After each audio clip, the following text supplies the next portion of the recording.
What's up mga guys, for today's video mag-island hopping tayo dito sa Dinagat Island. Ang pinuntahan pala namin mga guys, Hagak-Hak Rock Formation, Miracle Pool Cave, Blue Lagoon at saka Gilmars mga guys.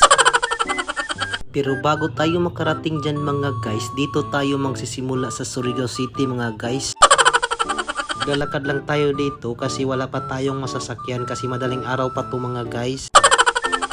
So di nagtagal nakarating tayo dito sa may Jollibee na mga guys. Pagkatapos, nandito na tayo sa may boulevard kung saan sasakay tayo papuntang Dinagat mga guys. So bago sasakay tayo mga guys, kukuha muna tayo ng ticket. At ayun na nga, nakasakay na kami, wala pang masyadong tao kasi masyado pa maaga mga guys. Salamat sa pagpapalay. Salamat po kay may mga. At ito na nga mga guys, aalis na ang sinasakyan naming lancha.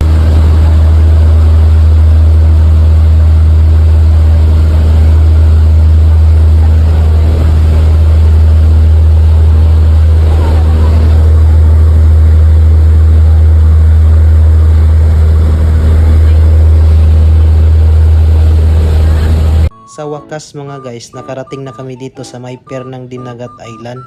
Ito pala ang lungsod ng San Jose mga guys.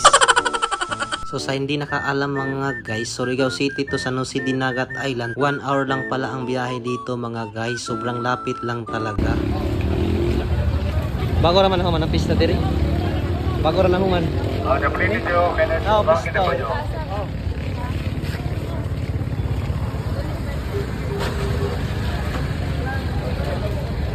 Paliho ka, plastara pa sa At pagkatapos mga guys, dito naman tayo sasakay ng bao-bao para naman sasakayan ng pambot para sa island hopping mga guys. At ito na nga mga guys, nakasakay na tayo ng bao-bao, 20 pesos lang naman ang pamasahe. Galing port ng San Jose, papuntang barangay ng Don Robin mga guys. At nandito na nga tayo mga guys, sasakayan para sa island hopping.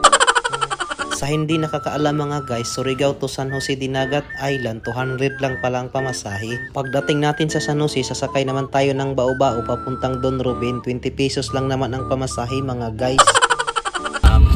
Tour assistant of Dinagat Getaway Travel and Tour. Karong adlaw upat ka destination natong aton sir, ma'am. First is Hagak-Hak Rock Formation. We travel almost 40 minutes. Tapi dito maligo tungod kay lalong ang dagat sir niya, usap po ang sulubog ang current ka sa dagat. So ang next destination is Miracle Pool.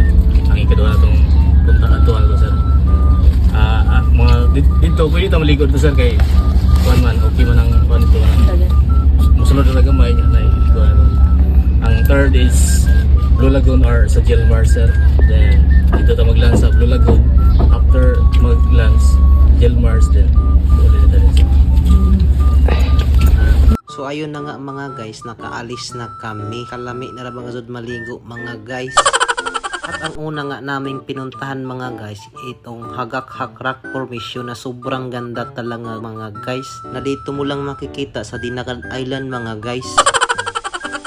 Pagkapoy naman ako mag voice over mga guys. Sa gusto ng part 2 mag comment na lang mga guys.